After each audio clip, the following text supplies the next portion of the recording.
I'm the Big LG Doc Gallows, and you're watching the Wrestling Junkies. Boom.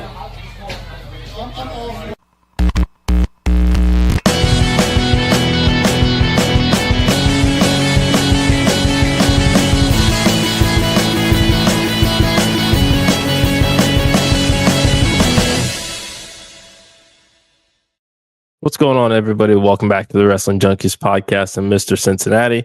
Podcast dad is running a little bit late, but he will be joining me momentarily. But you know what? It's 7 o'clock. It's Wednesday. Hump Day's here. I'm ready to talk some wrestling with you guys. So thank you so much for joining me today.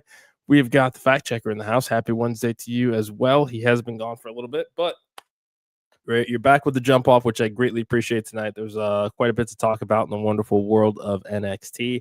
And we do have a special guest joining me at any time now. But before I introduce our guests and before we get into all of our coverage, thank you so much for joining me tonight. You can find me on X and TikTok at Junkies Pod. You can like us on Facebook, follow us on Instagram at Wrestling Junkies Pod. But most importantly, do us a huge favor and subscribe to our YouTube channel. We're on the road to 1,000 subscribers, and we need your help to get there. We want to grow this community, and there's always a seat at the table of the Wrestling Junkies. Fuck that tribalism bullshit. But if you are into, again, just great content and a couple of jackasses that like having a good time on weeknights, definitely do yourselves a favor, subscribe to our YouTube channel. And where would we be without our friends at the Main Event Wrestling Network? You can find them at mainevent_net on all social media platforms. If you love great live blogs, watch-alongs, podcasts, you name it, we have it. So, again, show some love to the boys. We've got a phenomenal crew working their asses off day in and day out. So, at mainevent_net on all social media platforms. You can also support the Wrestling Junkies podcast by scanning that QR code in the top left corner and go check out our merch store because, again, holidays are coming up. You need a mug? We got you. You need a beanie? We got you. T-shirts, tank tops, hoodies, you name it. We got it. So, again, hit that QR code. Check out our merch store. We've got Steven in the chats here with a Christmas tree. Happy holidays to you as well, my friend. Thank you for joining me tonight. Make sure to hit that subscribe button. Also, real quick, a couple of announcements. You can catch Action Wrestling Bangers Only 6 this Friday on IWTV, as well as our John Cena tribute show taking place this next Thursday, I should say. Excuse me, December 11th at 7 p.m. We're going to do an all-out tribute to the greatest of all time. So do yourselves a favor and check that out.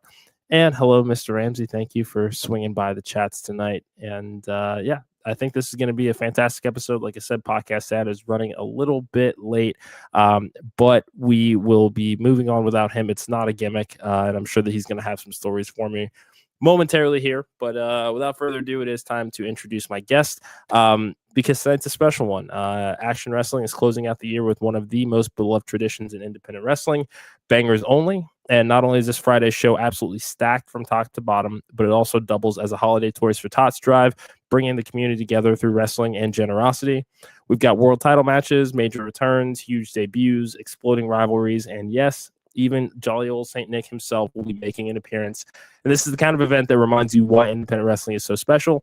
And joining me right now to break it all down is the mastermind behind Action Wrestling, the man who has built this company brick by brick, my guy, Matt Griffin. Matt, what's going on, buddy? How are you? Having a great night. We're 48 hours away from Bangers Only 6, and I'm fired up. I'm excited. I'm glad we can catch up again. Yeah, you know that there is always room for you on this show anytime. You just got to say the word. So it's great to have you. But like you said, we're 48 hours out. How you feeling? I feel really good. I think creatively we got a lot of good things going. I mean, you know, the term Bangers Only for a show was kind of intended as a joke, and some of our people liked it. And I was like, all right, well, we're doing Bangers Only 2 next year. It was complete rib and as a name, and I kind of like it because it challenges us to go ahead and, you know, make things really matter. Some people don't like the term, every match has to be a banger. And I'm like, well, you know, every match should do what it needs to do. You know, every match doesn't need to be a 20-minute match, but all the matches should do what they're supposed to do. And that's kind of like why I like Action Wrestling, because we keep a lot of high intensity, high impact, high quality wrestling throughout all of our events, I feel. Yeah, and you know, the term banger, I mean, it's kind of in the lexicon of wrestling fans now, but it's certainly very subjective depending on kind of each match is different. Each match, like you said, has its own purpose, serves its own story. Each has something that it brings to the table of the overall buffet of a show. That it's not necessarily just a technical classic or something that's like a insanely lengthy bout. Every match in its own right can be considered a banger one way or another. Mm-hmm. I mean, I constantly challenge wrestlers to do what they can do within their particular constraints for a spot on the card or the match. Be creative with what you have and the time you have. And we have a phenomenal locker room. We have a lot of wrestlers who come in and out who impress. And I think we got one of the best locker rooms in the Southeast, if not the country. You certainly will not hear me disagree with that. As somebody that has taken in more than a few action shows over the last few years, it's safe to say that is it's a very, very accurate assessment.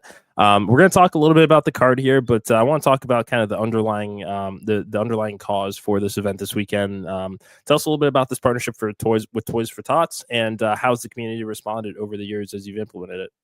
Well, I was a Marine, and Toys for Tots is something I kind of grew up with. I joined the Marine Corps at 18 years old, so Toys for Tots is something I became very close to. And when I decided I was going to start running some shows, and we were going to do a December show, it was basically like we're going to do a Toys for Tots benefit.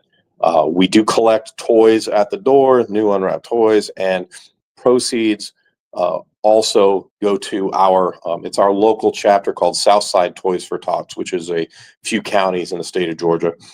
There's a great organizer who's phenomenal to deal with, and we love to be able to go ahead and give back to the community. And Toys for Tots is just such a natural thing. We have a lot of our fans who go ahead and heck, I have a lot of fans who send me pictures. It's like, hey, this is what I'm bringing on Friday. And it's always nice. It's always nice to see that. And it's always nice to be able to go ahead and make a donation as well, so that last minute purchases can be made and bills paid for by for the local chapter Toys for Tots. So it's a lot of fun. And I want to introduce you right now. I'm going to introduce you to the actual booker of Action Wrestling, my cat Bella. And she is not in a good mood. She is feisty.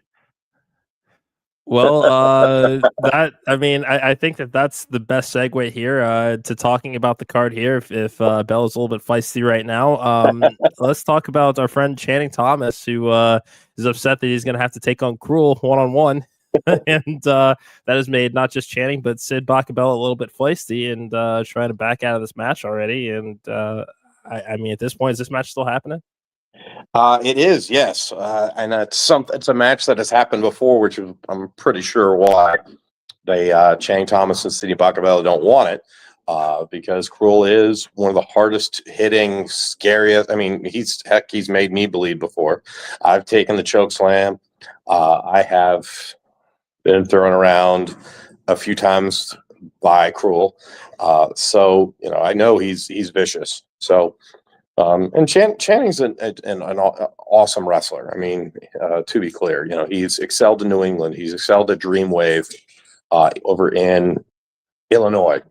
So, I think that Sidney Bacabella can go ahead and get past his objections, and so can Channing for a match with Cruel.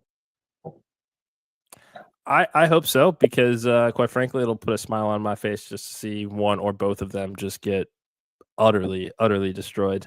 But Bacabella won't be here, but Channing Thomas, I promise, will be. I got some words for Bacabella, but I'll save him for next time I see him face to face there. But we did have the distinction of having your current world heavyweight champion Tim Bosby on the show last week, celebrating 1 year with the Action World Title. What a year it has been. That Tim Bosby's been on our show quite a few times over the last year and a half, and the demeanor has certainly changed, and he's certainly become confident in his abilities. Now that we're a year into this reign, how do you feel that he's represented the brand? I think he's represented the brand well. He's very, very cocky. At times, like when we dabbled in fighting over in Alabama against a rival promotion, we were on a closer page than we usually are in Georgia. But despite his attitude, despite Dylan Hale's attitude, where he had an abrupt attitude change a year ago, he has represented well. He actually won the title. If anyone's unaware, he won the title not even on an action show. Tim Bosby had never wrestled in the state of Georgia. He won the title at TWE when Warhorse, who had literally won the title the night before, put the title up at a TWE event, and Bosby won. And since then, he's defended it in multiple states. He's defended it in Texas, Tennessee, Illinois, Alabama, and I know there's a couple other states in there. So when we call it the Action Wrestling World Championship, it's something we want to be defended around the country and around the world. And hopefully Bosby will be able to go international next year if he is still champion. If we hope to go ahead and have that, have it defended around.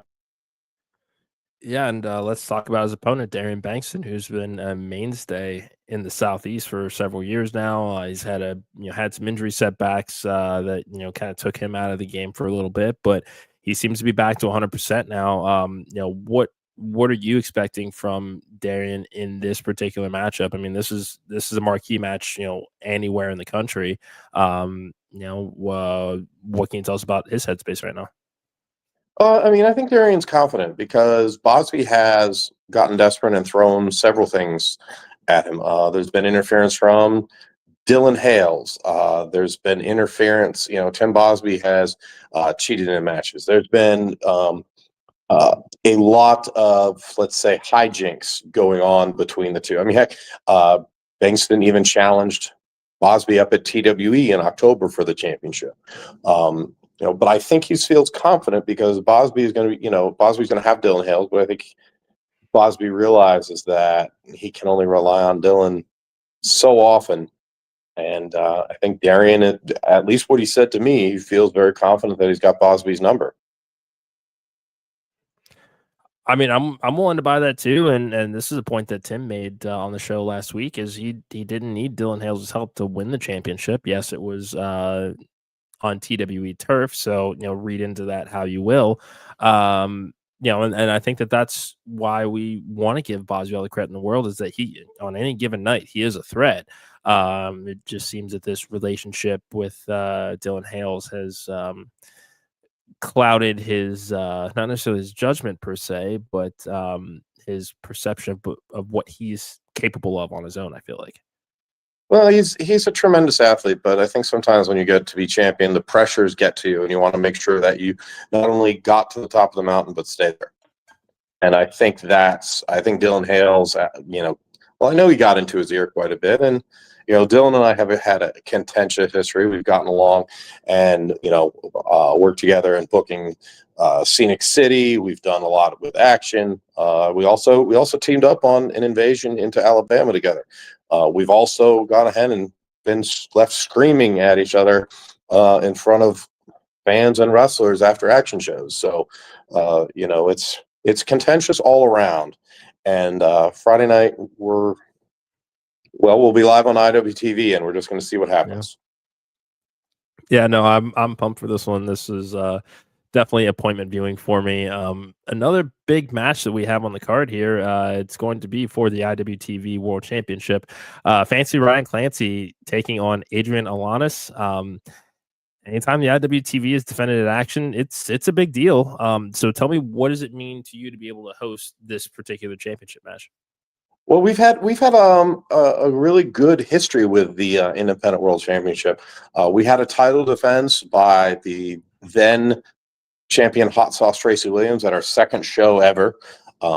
We've had other champions bring it in and defend it. And in 2022, in our building for the first show, AC Mack defeated Alex Shelley to win the championship. So that championship has changed hands at Action. Adrian Alanis has been on a huge win streak. Ryan Clancy is just a phenomenal athlete and competitor. I'll just give you a little heads up. Ryan Clancy was pegged to be in the Scenic City Invitational, but then he got invited on a tour of Japan last summer. So, it's he's got a profile that just keeps climbing. He won a huge tournament in October up at Beyond Wrestling that Darian Bankston was a part of.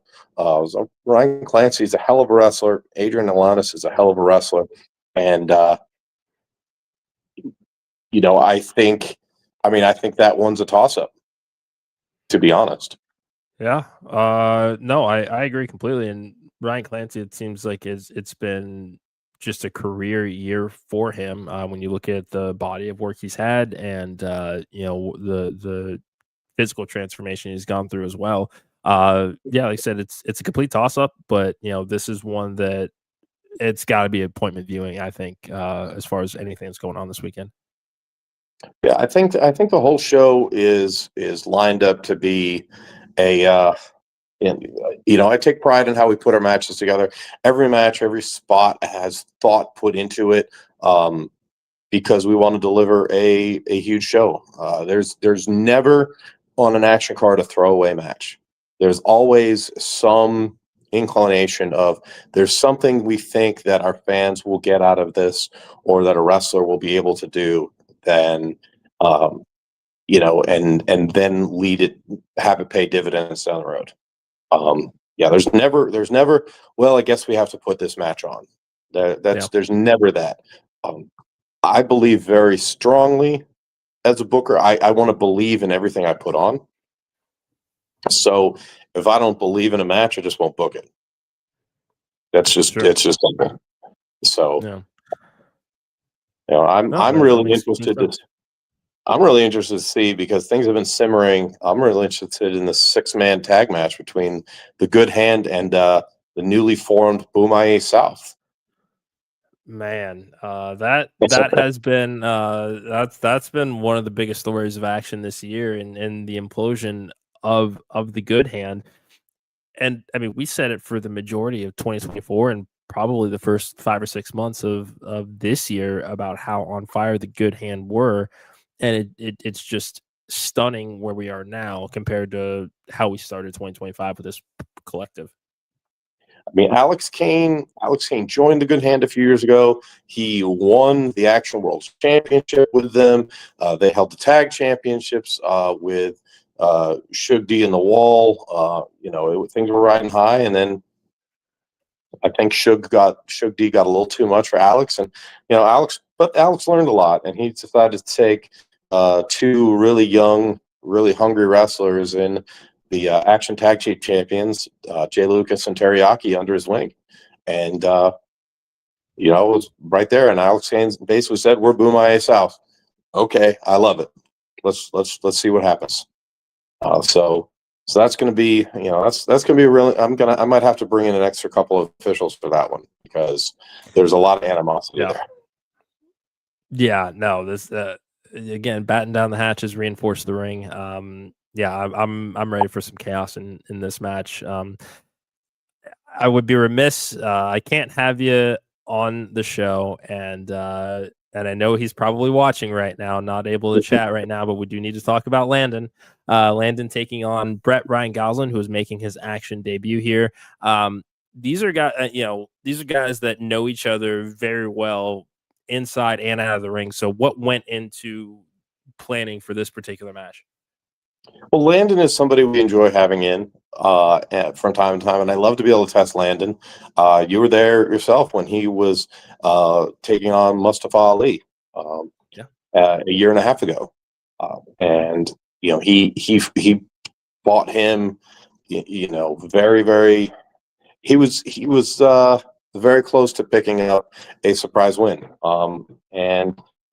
Brett Ryan's also somebody who's excelled. He was in MLW. He's on Wrestling Open every week. He's an incredible, incredible heel and a very dastardly talker. And Landon hits really hard.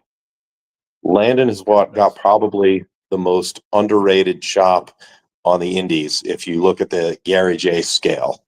So It's going to be really interesting when Brett Gonzalez is running his mouth and he gets hit for the first time in that match. Yeah, no, I can already envision it now. So yeah, no, I'd say that he's got his work cut out for him. I mean, these guys have wrestled each other before, but this is essentially a home game for Landon this time, and I think that's going to make all the difference in the world.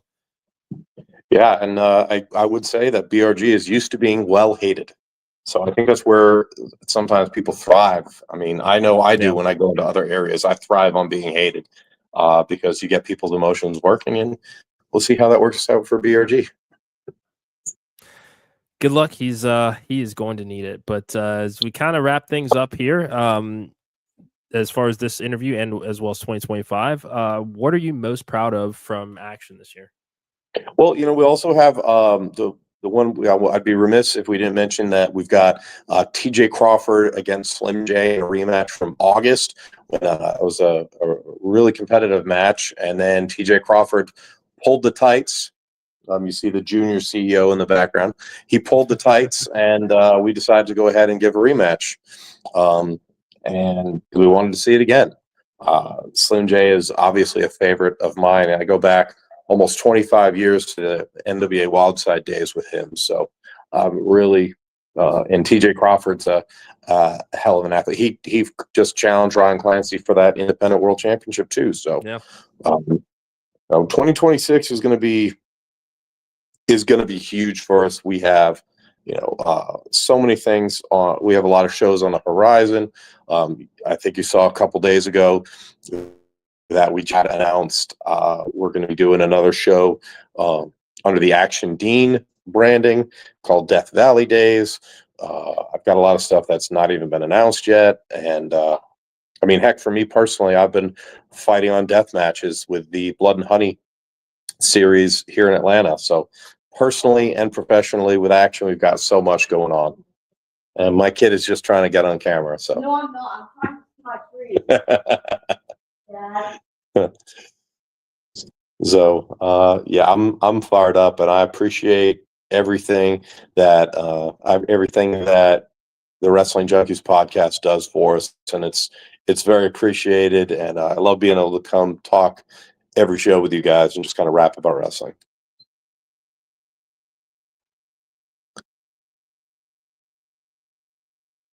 Had myself on mute for a second there.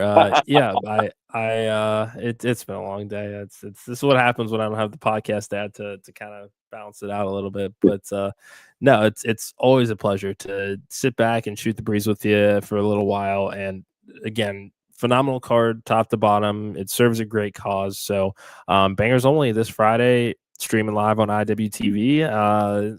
Matt, the floor is yours. Final message to those that are on the fence about whether they should watch this Friday.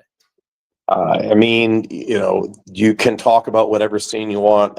I think the Northeast scene is incredible. I think the Midwest scene is incredible. But if you're not paying attention to the Southeast, with what we've been doing down here for years, with so many great groups, I mean, we planted our flag several years ago with Southeast First. We had Southeast First at the TW Arena with the Uncharted Territory run. If you're not paying attention to the wrestling that's going on in the Southeast, or if you're underestimating us, you are absolutely missing out. And you can start to get educated on what's going on down here on Friday, live on IWTV. Could not have said it better myself. Matt Griffin, thank you so much as always for joining me. Congratulations again on an incredible 2025 and what is shaping up already to be a phenomenal 2026. So best of luck this weekend and give them hell. I appreciate it. Take care. I'll talk to you soon. Sounds good. Thanks, Matt. Thank you to Matt Griffin of Action Wrestling for joining me, and thank you to everybody tuning in tonight. Again, Podcast Dad is living the gimmick at this point in the show. I think it's highly unlikely that he joins me tonight, which is okay. Just going to talk really quickly about NXT, but before I get into that, as always, you can find us on X and TikTok at Junkies Pod. Like us on Facebook, follow us on Instagram at Wrestling Junkies Pod, but most importantly, do us a huge favor and subscribe to our YouTube channel. we're on the road to 1,000 subscribers, and we need your help to get there. So pull up a seat to our table, hit subscribe, join our community. If you just want good, fun conversation about pro wrestling and none of the tribalism bullshit that comes with it, do your part, subscribe, turn on those notifications so you know when we are live. Again, next Thursday night, we will have our John Cena farewell tribute show, 7 p.m. Eastern time. Basically, the doctor of Thugonomics, the greatest of all time, gets his own episode of the Wrestling Junkies podcast, and quite excited to talk about some of my favorite John Cena moments and his overall impact on the world of professional wrestling as a whole. So make sure to tune in for that. Mr. Ramsey, I appreciate that. I'm pretty fucking great. Wish Podcast Dad were here to see you acknowledge that, but I'm just gonna have to clip this and send it to him. Real quick, talking a little bit about NXT. This is the last NXT before deadline this weekend, so we do have the advantage set in the men's and women's Iron Survivor matches. No real surprises here. I think that at this point, Miles Bourne, you have to think, is the favorite to win the men's match. The women's, I think, is a complete toss-up because Jordynne Grace certainly could use an opportunity at the championship. Lola Vice as well. They seem to be very high on her. And Kalani Jordan, too. I was pleasantly surprised at the heat that she got during their promo segment to kick off the show last night. Those crowds seem to genuinely dislike her, and I love that NXT was bold enough to take the chance to see what they have in her as a heel, much like we saw with Braun Breaker, 2-3 years ago, something like that. I'm excited to see kind of how this all shakes out. Seems like we have another mystery on the way as far as the mystery package that Ava was delivered, and overall, just another fun episode. Got the hiccups terribly, so I apologize, everybody. But so